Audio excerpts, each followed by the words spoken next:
This is Political Pop Culture. I'm Alexander Benish, and today's review is the spy drama Allied with Brad Pitt and Marion Cotillard. You have to wonder why a lot of video games, Hollywood movies, shows, and documentaries during the last few years focus on World War II and the Cold War. Blockbusters nowadays are films like Dunkirk or the upcoming Darkest Hour with Gary Oldman playing Winston Churchill.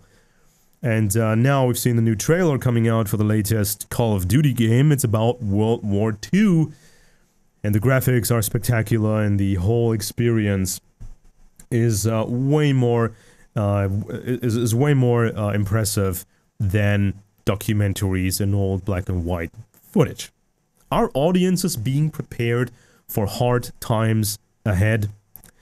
Well, the movie Allied with Brad Pitt and Marion Cotillard is nicely split up between a war movie, an action picture, a character drama, and a spy plot, so there surely is enough to keep the audience interested and guessing the fate of the main character. So this is something you could watch with, with your partner. This is something you could watch even as a family. So women are going to like this movie.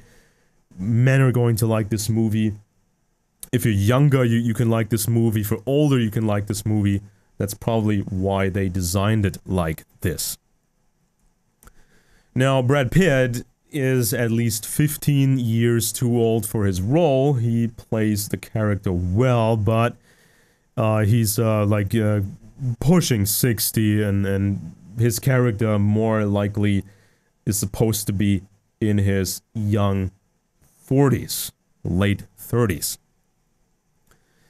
He plays the Canadian intelligence officer Max Vaton, who meets Marion, a French resistance fighter played by Marion Cotillard, hitting it off on assignment in Morocco. There's a bit of Bond glamour at first due to the exotic locations, the lush parties, sex, and slightly wacky villains. But the mission soon climaxes in a bloody shootout that looks extremely convincing. So the shootout is not classic James Bond style, but it's like it's more akin to your standard war movie, such as Saving Private Ryan. It's pretty grisly, but not too much. It's not so much that audiences will tune out, or especially younger audiences will be terribly offended, or women will be offended. So they struck a pretty good balance. Now, Britain's V-section intelligence vets Marianne to come to London, marry Max, and become a bored mother and housewife who nevertheless enjoys the quiet life.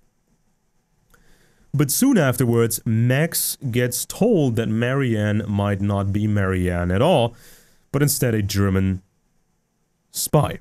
A test shall determine the truth, and in case she is guilty, Max has to shoot her himself by law or be hanged for treason himself. He is expressly forbidden to investigate the matter himself, which of course means he does a lot of investigating, thereby doubting his own sanity and the sanity of the British system. Will he pick the woman or the mission? That is the basic plot structure. So there's more action scenes later in the movie and lots of enjoyable character moments, so the movie never becomes a boring to watch hunt for the mole. Is Marianne a traitor? Or is Max just being tested and groomed to be a new member of Section V himself? Now, both Pitt and Cotillard are rumored to be critical thinkers, with Cotillard having publicly expressed doubt about the 9/11 terror attacks and what the public has been told. Allied gives the audience a good hard look at the insanity and paranoia of such times, without, of course, delving too much into the historical conspiracies that are much, much bigger than the spy case presented in the plot. A movie like this can lead to interesting conversations and reading of actual paper history books, which include better plots and character stories than Hollywood could ever come up with. Now, this is not officially based on a true story, but usually plots like this are cobbled together from bits and pieces of several real stories.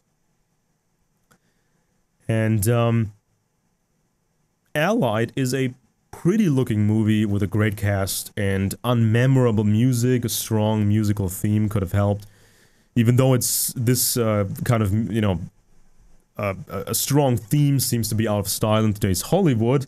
Now, I'm not advocating necessarily a Titanic-style degree of schmaltz, but at least something that has a recognizable melody would have been nice. The plot also could have been extended by another 2 or 3 chapters, but something like that is not going to happen unless your main cast is in its early 20s or something, and this becomes more of a romance story. Now, of course, they could have introduced a third main character, another woman or another man, so we could have a classic love triangle, and then you could have added 2-3 more chapters to the story. However, they did not do that. These movies need to be snappy, and but this could have been a more epic style story as well. Would have worked, in my opinion. So, do yourself a favor, pass up on the dump movies and watch Allied instead. It's entertaining, it's thought-provoking, and it gets you interested in spy topics, which is always a good thing to learn about that stuff. So watch this movie, just don't think afterwards you have a grasp on the true extent of the spy game. There is a reason Hollywood is making these movies. There's a reason this stuff gets financed.